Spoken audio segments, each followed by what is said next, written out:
On a des revendications sociales comme l'enseignement, la santé, le logement, tout ce qui touche la vie quotidienne des citoyens marocains qui souffrent aujourd'hui des conditions de vie très difficiles malgré l'image qu'on essaie de donner du Maroc. C'est une image de façade, la réalité est tout autre chose. La constitution marocaine est un simulacre, c'est une constitution qui consacre l'islam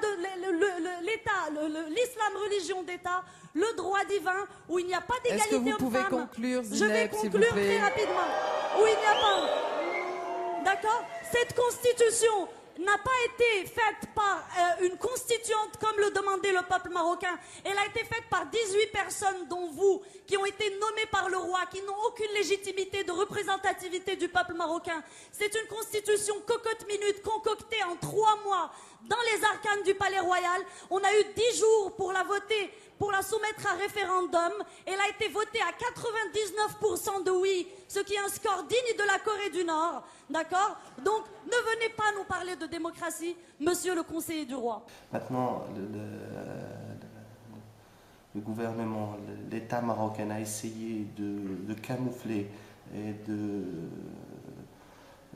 montrer une image d'ouverture à travers la Constitution. En réalité, nous avons, et le peuple marocain a répondu que ça ne va pas nous tromper parce que la Constitution n'a pas apporté de nouveauté, toujours une concentration de pouvoir dans une seule main. Il n'y a pas une indépendance des pouvoirs, il n'y a pas une vraie constitution démocratique et au niveau de la forme, on n'a pas respecté la procédure de constitution émanant de la volonté du peuple, c'est-à-dire une constitution octroyée, ce qui est tout à fait refusé.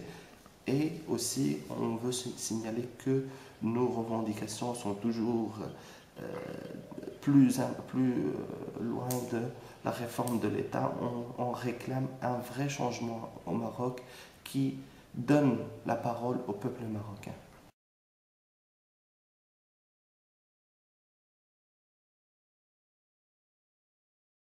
Vous-même, monsieur Yazami, vous, depuis le début du mouvement du 20 février, notre mouvement a été traité par l'État marocain. Je passe les tabassages, je passe tous ceux qui ont été dans le coma, je passe les morts. Et là, je rappelle, Kamal Ammari, mort, assassiné par le régime à Asfi.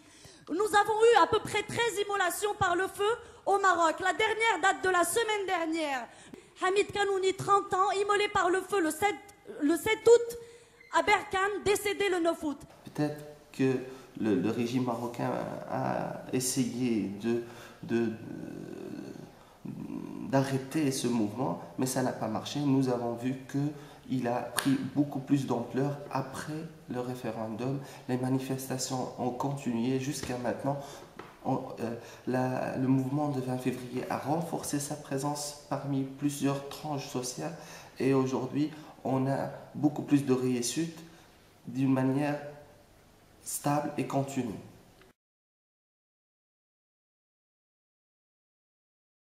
C'est les jeunes qui mènent, c'est les jeunes qui ont vraiment cette volonté de changement. C'est eux qui sont les premiers touchés par cette situation.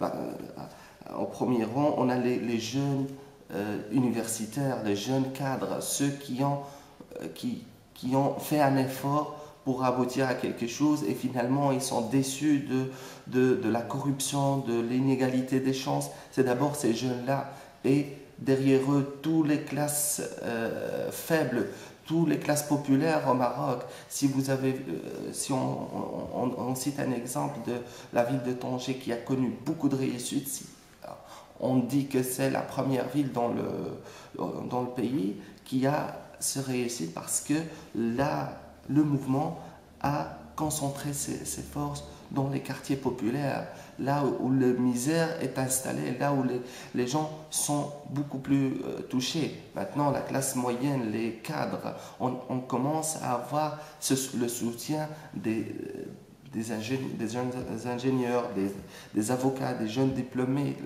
les étudiants, les élèves des écoles secondaires, ils sont présents et on espère élargir notre présence sur plusieurs couches sociales. Maintenant aussi, il faut signaler que la femme marocaine a beaucoup donné à ce mouvement. Elle participe autant que les hommes d'une manière très active et a donné beaucoup de succès à ce mouvement.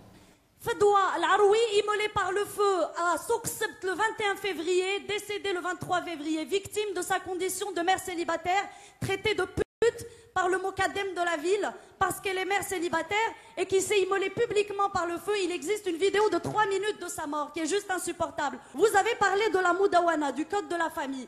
Moi, en tant que femme marocaine, j'explique que ce texte est tout sauf égalitaire. J'hérite toujours la moitié de ce que vous, en tant qu'homme marocain, héritez, même si je paye mon café au même prix. Moi, en tant que marocaine athée, l'État du Maroc m'interdit d'épouser l'homme de mon choix. Cet homme est obligé de se convertir à l'islam et je passe d'autres inégalités.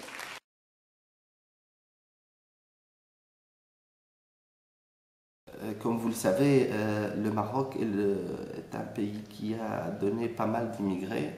C'est une autre facette de la misère des Marocains. On quitte son pays parce qu'on n'a pas trouvé notre place. La communauté marocaine ici en Belgique, comme en France, comme en Hollande, comme en Allemagne, comme partout en Europe, en Espagne, en Italie, elle est très très importante parce qu'il y a beaucoup de Marocains qui cherchent une autre vie à une coordination pour suivre le mouvement au Maroc, pour essayer de soutenir ce mouvement. Donc ça a été vraiment spontané. Dès le 20 février, il y a des militants qui se sont rassemblés devant l'ambassade du Maroc ici à Bruxelles, comme à Paris, comme dans plusieurs capitales en Europe. Vous êtes le conseiller de Mohamed VI, 7e monarque, 7e tête couronnée la plus riche du monde après les monarchies pétrolières d'Arabie Saoudite. Mais quand vous ramenez le PIB de ces pays au PIB marocain, vous le retrouvez vite en tête. Ce monarque que vous dites qui est là depuis 14 siècles. Jusqu'à récemment, il possédait 60% de la capitalisation boursière marocaine. Il est dans l'agroalimentaire, dans la téléphonie, dans les assurances, dans l'immobilier, dans l'hôtellerie. Il est partout. D'accord? Quelle est la différence aujourd'hui entre Ben Ali et Mohamed VI?